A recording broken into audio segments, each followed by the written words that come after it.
All right, let's dive into one of history's most powerful and raw expressions of grief, the Book of Lamentations. Now, this isn't a funeral song for a person, it's for an entire city. It's the sound of a whole society's soul crying out in the face of absolute, total devastation. So there's no easing into this. The book just throws you right into the deep end with its very first line. It's this gut punch of an image, right? A city that was once just bustling with people is now completely alone, like a widow. That's our starting point here, just total heartbreaking desolation. To really get a handle on this level of sorrow, we've got to understand the sheer scale of the catastrophe.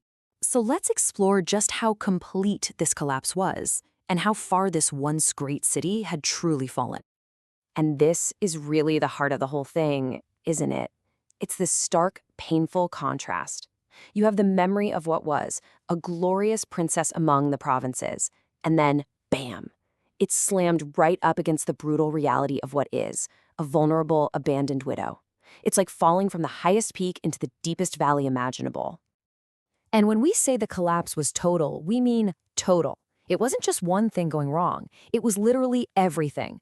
Public spaces are empty. Spiritual leaders are just sighing in despair. The next generation is gone, hauled off into captivity. And your allies, the people you thought you could count on, they've all turned on you. There's just no escape, no peace, no rest. Every single pillar holding up society has crumbled to dust. You know, this goes way beyond just physical destruction. We're talking about something deeper, this profound public shame. The city is exposed, stripped of all its dignity, its nakedness seen by everyone. Those who once looked up to her now look down on her with contempt. The only thing left to do is sigh in grief and try to hide from the humiliation. Okay, so after listing all of this suffering, the whole thing takes this really shocking, almost uncomfortable turn.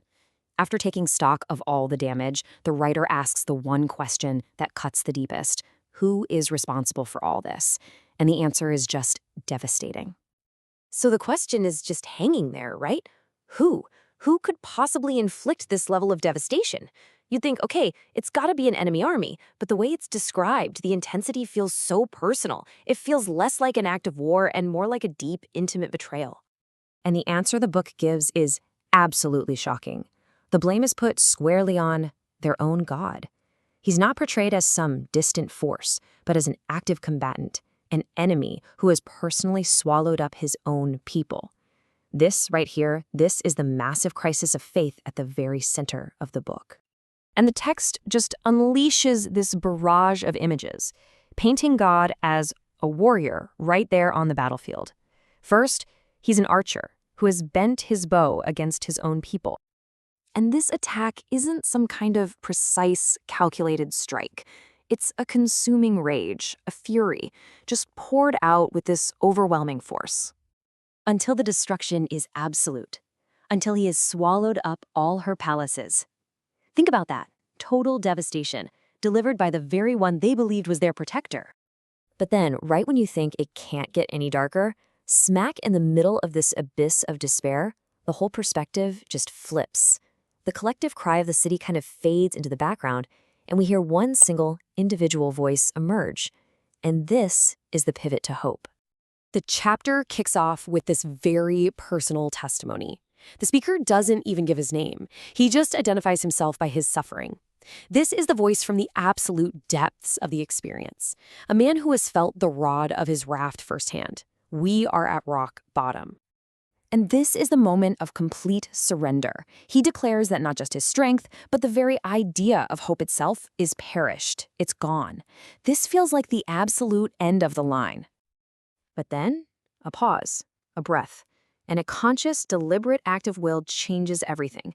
The speaker says, "This I recall to my mind." He's making a choice. He's choosing not to drown in what he feels, but to actively remember something else. And this is what he chooses to remember. This is the emotional centerpiece of the entire book. Hope is found not because the circumstances have changed, they haven't, but because he recalls a fundamental truth about God's character.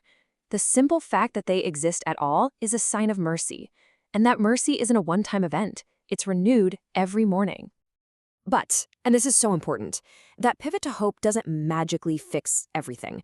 The reality on the ground is still absolutely brutal, which brings us to the final section, a desperate plea from the harshness of the present. The book forces us to look squarely at the ongoing horror. This isn't abstract pain. We're talking children starving, the wealthy now digging through trash heaps, society collapsing into unthinkable acts, leaders being publicly executed, and the very concept of joy just being extinguished. The hope is real, but so is the immense suffering. The final prayer isn't for a miraculous reversal. It's for something much more fundamental, to be seen. Remember us, the speaker begs. Behold our reproach. It's a plea that says, don't look away. Acknowledge our pain.